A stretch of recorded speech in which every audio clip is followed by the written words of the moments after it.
ऋषि पश्चिमी का व्रत विधि। ऋषि पश्चिमी अगले दिन जल्दी उठकर स्नान आदि से निवृत्त हो जाए। इसके बाद घर और मंदिर की अच्छे से सफाई करे।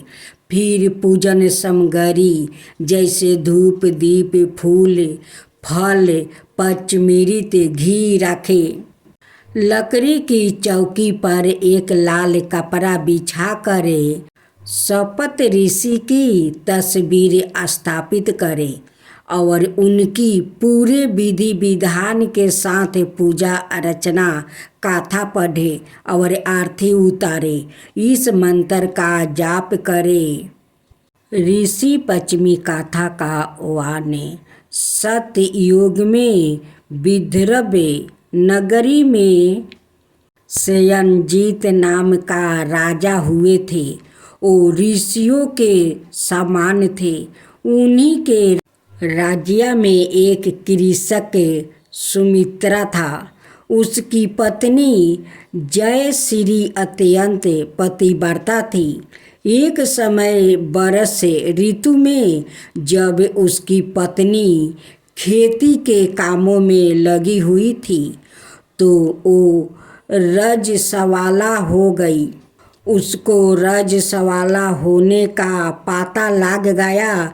फिर भी वो घर के कामों में वो लगी रही। कुछ समय बाद वो दोनों स्त्री पुरुष अपनी अपनी आहु भोग कर मृत्यु को प्राप्ति हुआ। जयश्री तो कीर्तिया बनी और सुमित्रा को राजस्वला स्त्री के संपर्क में आने के कारण बैल की योनि मिली। क्योंकि ऋतु दोष के अतिरिक्त इन दोनों का कोई अपराध नहीं था। इसी कारण इन दोनों को अपने पूर्व जन्म का समस्त विवरण याद रहा। वो दोनों कीर्तिया और बैल के रूप में उसी नगर में अपने बेटे सुमित्रा के यहाँ रहने लगी। धर्मात्मा सुमित्रा अपने अतिथियों का पूर्ण करता था। अपने पिता के श्राद्ध के दिन उसने अपने घर ब्राह्मणों को भोजन के लिए नाना प्रकार के भोजन बनवाया। जब उसकी स्त्री किसी काम के लिए रसोई से बाहर गई हुई थी तो एक सर्प ने रसोई की खीर के बर्तन में विष वामन कर दिया। कीर्तिया के रूप में सुमित्रा की माँ कुछ दूर से सब देख रही थी। पुत्री की बहू के आने पर उसने पुत्र को ब्रह्म हत्या के पाप से बचाने के लिए उसे बर्तन में मुंह डाल दिया। सुचित्रा की पत्नी चंद्रपति से कीर्तिया का यह कृत्य देखा ना गया और उसने चूल्हे में से जलती लकड़ी निकालकर कीर्तिया को मारी। बेचारी कीर्तिया मार खाकर इधर उधर भागने लगी। चौके में जो जूठन बची रहती थी वो सब सुचित्रा की बहू उस कीर्तिया को डाल देती थी। लेकिन क्रोध के कारण उसने वो भी बाहर फेंकवा दिया। सब खाने का सामान फेंकवा कर बर्तन साफ करके दोबारा खाना बनाकर ब्राह्मणों को खिलाया। रात्रि के समय भूख से व्याकुल होकर वो कीर्तिया बैल के रूप में रहने लगी। अपने पूर्व पति के पास आकर बोली, हे स्वामी, आज तो मैं भूख से मरी जा रही हूँ। वैसे तो मेरा पुत्र मुझे रोज खाने को देता था, लेकिन आज मुझे कुछ नहीं मिला। सांप के विष वाले खीर के बर्तन को अनेक बरहम हत्या के भय से छूट कर उनके ना खाने योग्य कर दिया। इसी कारण उसकी बहू ने मुझे मारा और खाने को कुछ भी नहीं दिया। तब वो बैल बोला, हे भद्रे, तेरे पापों के कारण तो मैं भी इस योनि में आ पारा हूँ और आज बोझा ढोते ढोते मेरी कमर टूट गई है। आज मैं भी खेत में दिन भर हल में जोत रहा हूँ। मेरे पुत्रा ने आज मुझे भी भोजन नहीं दिया और मुझे मारा भी। बहुत मुझे इस प्रकार कष्ट देकर उसने इस श्राद्ध को निष्फल कर दिया। अपने माता पिता की इन बातों को सुचित्रा सुन रहा था।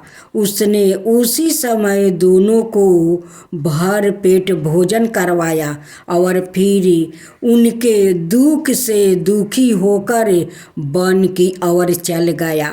वन में जाकर ऋषियों से पूछा कि मेरे माता पिता किन कर्मों के कारण इन नीची योनियों को प्राप्ति हुआ है और अब किस प्रकार से इनको छुटकारा मिल सकता है।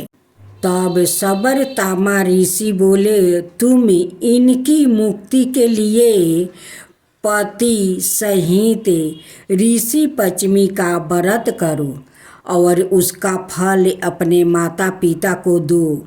भाद्रपद महीने की शुक्ल पक्ष को मुख्य शुद्ध करके मध्याह्न में नदी के पवित्र जल में स्नान करना और नए रेशमी कपड़े पहनकर अरुध नीति सहित सप्त ऋषियों का पूजन करना।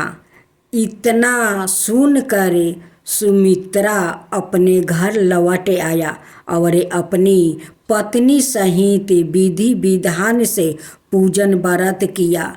उसके पुण्य से माता पिता दोनों पशु योनि से छूट गया। इसलिए जो महिला श्रद्धा पूर्वक ऋषि पंचमी का व्रत करती है वो समस्त संसारिक सुखों को भोग कर वैकुंठ को जाती है। ऋषि पंचमी आरती। आरती ऋषि मुनि की ज्ञान भक्ति दाता, पावन कर दो जीवन कर दो मन सुधिता।